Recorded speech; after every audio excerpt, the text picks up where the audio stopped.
It was a Tuesday morning in late March, somewhere outside of Tulsa, Oklahoma, and the sky was that kind of pale blue that makes you think spring might actually be coming. Marcus Daniels was 41 years old, a mechanic who'd been working on cars and trucks since he was 16, learning the trade from his father, who'd run a small garage until the day he died of a heart attack bent over the hood of a '92 Chevy. Marcus had taken over the shop, kept it running for another 15 years, and now he worked mostly alone in a cluttered garage behind his house, fixing whatever people brought him because he was good with his hands and he was cheap. He was divorced. Had been for 3 years. His ex-wife had remarried and moved to Dallas with their 2 kids, a boy and a girl who he saw every other weekend when he could afford the drive. Marcus wasn't a church-going man. Hadn't been since he was a kid, when his mother used to drag him to Sunday services, and he'd sit in the pew counting ceiling tiles because nothing the preacher said ever seemed to apply to his life. He believed in God, sort of, in the way that most people do when they're not really thinking about it, like God was out there somewhere but too busy with bigger problems to worry about a broke mechanic in Oklahoma. He prayed sometimes, quick prayers when things got bad, like when the bank was threatening to foreclose or when he missed his kids so much he couldn't sleep. But he never really expected an answer, and he never really got one, so eventually he just stopped asking. That Tuesday morning, Marcus was working on a delivery truck, a big 10-ton flatbed that belonged to a construction company in town, and the owner had dropped it off the night before, saying the brakes were shot and it needed to be ready by Friday. Marcus had the truck up on jack stands in his driveway, not ideal, but the garage was too small for something that size, and he was underneath it working on the brake lines when his phone rang. He ignored it the first time. His hands were covered in grease, and he was in the middle of loosening a stubborn bolt, but then it rang again and again, and he figured it must be important, so he slid out from under the truck, wiped his hands on a rag, and answered. It was his daughter, Emily.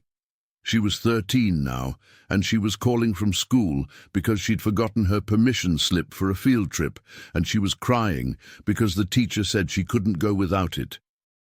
Marcus told her to calm down, told her he'd find the slip and bring it to the school before lunch, and she stopped crying and said, "Thank you and I love you, Dad." And he said, "I love you too, sweetheart."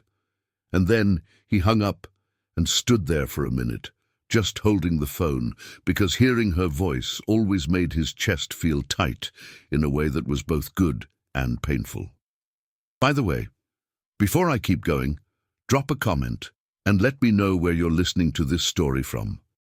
He put the phone in his pocket and walked into the house to look for the permission slip, found it on the kitchen table under a pile of mail, and then walked back outside planning to finish the brake line and then drive to Emily's school. He got back down on the creeper, that flat board with wheels that lets you slide under a vehicle, and rolled himself back under the truck to the exact spot where he'd been working. He reached up with the wrench to continue loosening the bolt, and that's when he heard it, a sound like metal groaning, sharp and sudden and wrong. Marcus froze, wrench in hand, and looked up at the underside of the truck just in time to see the jack stand on the left side buckle, the metal folding in on itself like it was made of paper. Oh no, oh no, oh no, he tried to roll out from under the truck, but he wasn't fast enough, not nearly fast enough, because the entire left side of the truck dropped with a sound like thunder, and 10 tons of steel and iron came down directly on top of him. The impact was instant and crushing. The truck's frame landed across his chest and abdomen, pinning him flat against the concrete driveway with so much weight that he couldn't even scream, because there was no air left in his lungs to make sound. The pain was beyond anything he'd ever felt, beyond anything he could have imagined. It was white-hot and all-consuming, like being crushed in a vice that was slowly tightening. He tried to move, tried to push, tried to do anything, but he was completely immobile. His arms were pinned at his sides, his legs were trapped, and the weight was so enormous that he could feel his ribs bending inward, pressing against his organs, and he knew He knew with absolute certainty that he was going to die right here in his own driveway. Marcus couldn't breathe, couldn't get any air at all. His chest was compressed so tightly that his lungs couldn't expand even a millimeter, and his vision started to go grey around the edges. He tried to call for help, but nothing came out except a weak, gurgling sound, because his throat was being crushed along with everything else. His driveway was empty, his neighbors were at work, there was nobody around to hear him even if he could scream. And his phone was in his pocket, but he couldn't reach it, couldn't move his arms at all. Panic exploded in his brain, pure animal panic, the kind that comes when your body realizes it's dying and starts fighting with everything it has left. But there was nothing to fight against, just 10 tons of immovable weight pressing him into the ground. He thought about Emily, about the permission slip he'd promised to bring her, about how she'd be waiting at school, wondering why he never showed up, and he thought about his son Jacob, who was 10, and who'd told him last weekend that he wanted to be a mechanic just like Dad, and Marcus felt tears running down the sides of his face into his ears, because his kids were going to grow up without him. They were going to get a phone call saying their father had been killed in an accident, and they were already dealing with the divorce, and now they'd have to deal with this. He tried one more time to move, putting every ounce of strength he had left into pushing against the weight. But it was like trying to lift a mountain, completely impossible, and he felt something inside his chest crack, maybe a rib, maybe more than one, and the pain was so intense that his vision went completely white for a second. And then, in that moment, when he was certain he had maybe 30 seconds left before his chest collapsed entirely, Marcus prayed. Not a quick prayer, not a casual prayer, but a real prayer, raw and desperate and completely honest. God, I know I haven't talked to you in forever. I know I haven't been to church. I know I haven't lived the way I should have. But please, please, I'm begging you, don't let me die like this. My kids need me. They've already lost so much. Please don't take their dad away too. I'll do anything. I'll change. I'll be better. Just please help me. Please, God. I can't breathe. I'm dying. Please. His prayer wasn't spoken out loud because he couldn't speak. It was just thought. Just a desperate scream inside his own head, and he didn't really expect anything to happen because God had never answered before, so why would he start now? The weight kept pressing, his vision kept fading, and Marcus felt himself starting to slip away, starting to let go, and he thought, this is it. This is how it ends. And he closed his eyes. But then something changed, something he couldn't explain, couldn't understand, something impossible. The weight on his chest didn't get lighter exactly, but something inside him shifted, like he was suddenly somewhere else, even though he knew he was still trapped under the truck. Marcus opened his eyes, and he wasn't in his driveway anymore. He was standing in a field, tall grass all around him, and the sun was setting in the distance, painting everything gold and orange. He looked down at himself, and he was clean. No grease, no blood, no crushed body, just him standing there in jeans and a t-shirt, feeling completely normal. "What the hell?" he said out loud. "Not quite." The voice came from behind him, gentle and warm and somehow familiar, even though he'd never heard it before. Marcus turned around and saw a man walking toward him through the grass, maybe 30 years old, wearing simple clothes, jeans and a work shirt, barefoot, with eyes that seemed to look right through him in a way that should have been uncomfortable, but somehow wasn't. Marcus took a step back. "Who are you?" The man smiled. Not a big smile, but a small one, the kind you give to someone you care about. "I think you know who I am, Marcus." "No, I don't. I've never seen you before." "You called for me about 2 minutes ago. You said you'd do anything if I helped you." Marcus felt his heart start pounding. "You're not. You can't be. That's not possible." "Why isn't it possible?" "Because you don't just show up. Because that's not how it works, because I'm hallucinating right now, because I'm dying under a truck in my driveway." The man stopped a few feet away, and his expression got sadder. You've thought I don't show up for a long time, haven't you? You've thought I don't care. Do you? Marcus shot back, anger suddenly flaring up hot in his chest. Do you care? Because I've been praying my whole life, little prayers here and there, asking for help, asking for things to get easier, and you know what I got? Nothing. I got divorce papers. I got a business that barely makes enough to survive. I got kids I can barely afford to visit. So yeah, forgive me if I'm a little skeptical that you care. The man listened to every word without interrupting, without getting defensive, and when Marcus finally stopped talking, breathing hard, the man spoke quietly. I was there, Marcus. I was there every single time. Bullshit. I was there the night your dad died, and you sat in the garage alone for 3 hours crying, and I sat with you. I was there the day your divorce was finalized, and you drove around for 6 hours because you didn't want to go home to an empty house, and I drove with you. I was there every time you kissed your kids goodbye, knowing you wouldn't see them for 2 weeks, and I felt every bit of that pain with you. Marcus shook his head, tears starting to blur his vision. If you were there, why didn't you fix it? Why didn't you make it better? Because fixing it isn't the same as walking through it with you, because sometimes the only way to the other side is straight through the middle, because you're stronger than you think you are, and I've been giving you that strength even when you didn't realize it. I don't feel strong. I feel crushed. I know you're under 10 tons of steel right now, and you're about 30 seconds from dying, but Marcus, I need you to hear me. I didn't ignore your prayers. I heard every single one, and I answered them in ways you didn't recognize. I answered them through your kids, who love you more than anything, through the customers who keep coming back because they trust you, through the fact that you're still here, still fighting, still trying, even when everything feels impossible. Marcus wanted to argue, wanted to push back, but something in the man's voice made him stop. Are you really Jesus? Yes. Then why did you let the truck fall? Why did you let this happen? Jesus looked at him with so much compassion it was almost painful. Because sometimes the only way to get your attention is to let you hit bottom, because you've been running on empty for so long that you forgot you need me, because you needed to remember that you can't do this alone. And Marcus, you were never supposed to. Marcus felt like something inside him was cracking open. I don't want to die. I know. My kids need me. I know. Please, I'm begging you, don't let me die under that truck.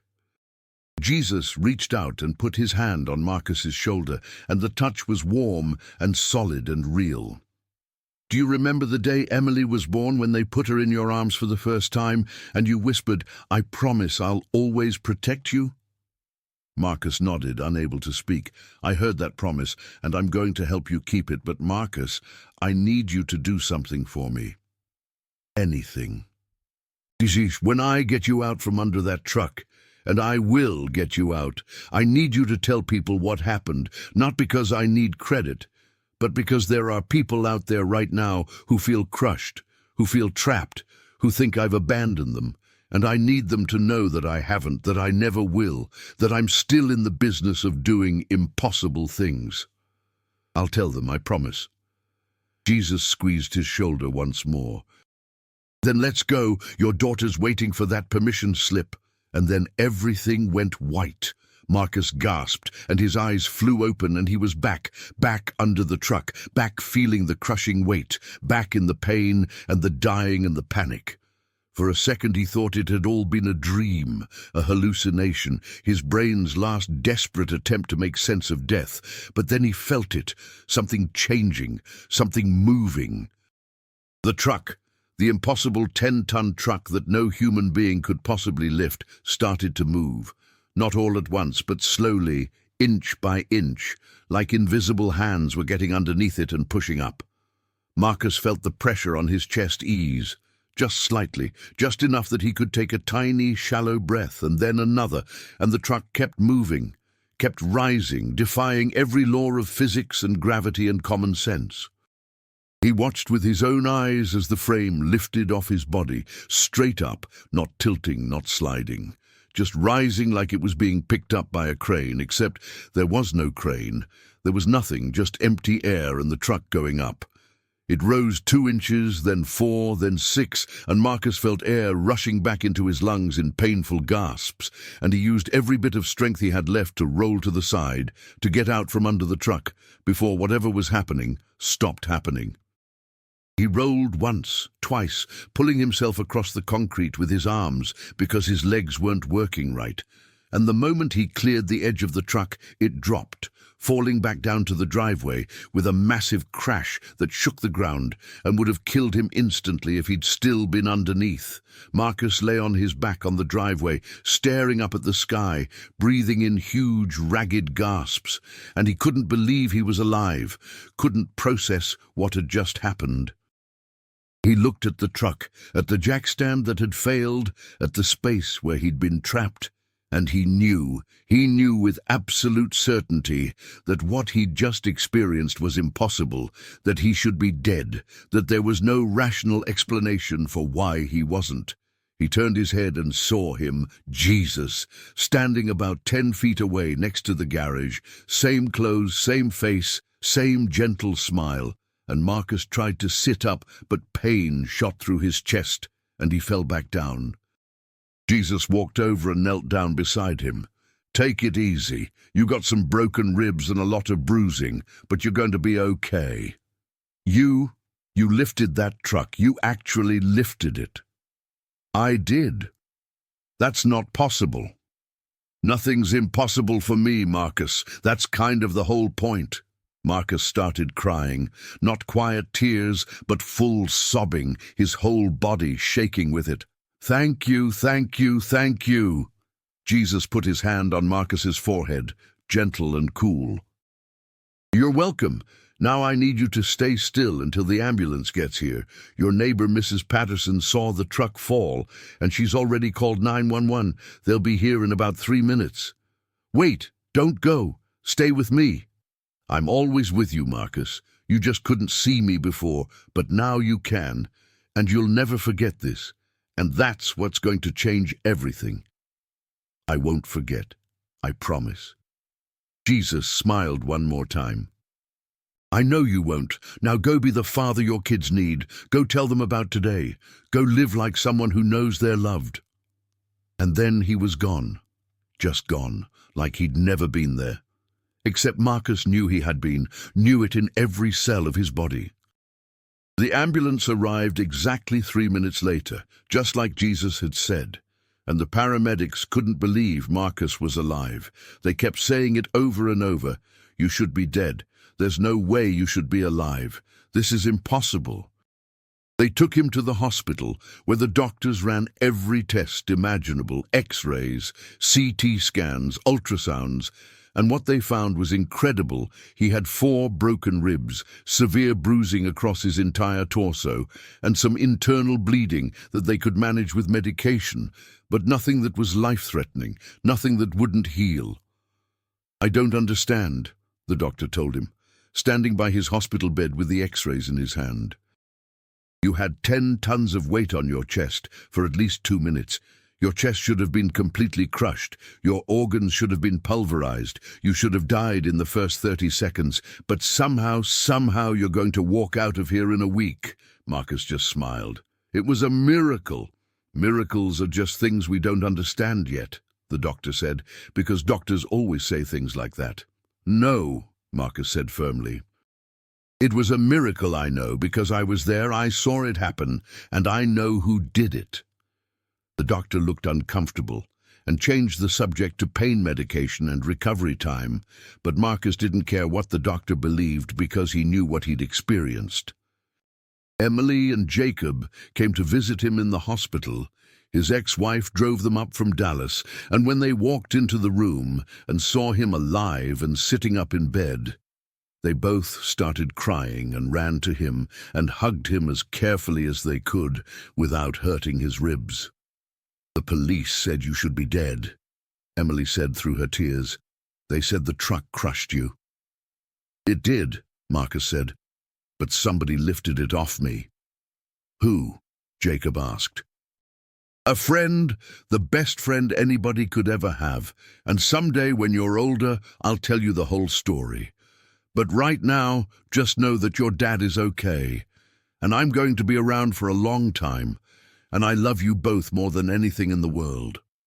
They stayed for 3 hours, and it was the best 3 hours Marcus had had in years. When Marcus got out of the hospital a week later, the first thing he did was go to church, not because he thought he had to, but because he wanted to, because for the first time in his life, prayer wasn't just words disappearing into nothing. It was a conversation with someone who'd proven beyond any doubt that he was listening. He joined a small congregation in town, told his story to anyone who'd listen, and some people believed him and some didn't. But he didn't care, because he wasn't trying to convince anyone. He was just telling the truth. A local news station did a story on him. Local mechanic survives impossible accident, and they interviewed engineers who looked at the scene and couldn't explain how the truck had lifted, couldn't explain how Marcus had survived, couldn't explain any of it. It's the damnedest thing I've ever seen, one engineer said on camera. The jack stand failed, which is not uncommon, but the truck should have stayed on the ground. There's no mechanism for it to have lifted back up. No second jack, no lever, nothing.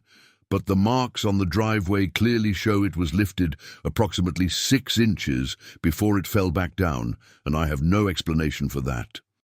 Marcus watched the interview from his living room and smiled because he knew exactly what the explanation was, even if the engineer didn't. Today, 3 years later, Marcus is still fixing cars and trucks in his garage behind his house. But everything's different now, not on the outside, but on the inside where it matters. He prays every morning, not quick, desperate prayers, but real conversations, talking to God like he's talking to the friend who saved his life, because that's exactly what he is. He sees his kids every other weekend still, but now those weekends are filled with church and laughter and stories about miracles. And Emily and Jacob both know exactly what happened to their father that day, and they know that God is real because they've seen the proof in their father's changed life. The truck that fell on him is still sitting in his driveway. He never fixed it. He gave it back to the construction company and told them what happened, and they said, "Keep it. We don't want anything to do with it." So it sits there as a reminder, a monument to the impossible thing that happened there. Sometimes people drive by just to look at it, and Marcus comes out and talks to them, tells them the story. Tells them that the God who lifted that truck is the same God who can lift whatever weight they're carrying. And some people listen and some people don't. But he keeps telling it anyway because he made a promise. And Marcus Daniels is a man who keeps his promises.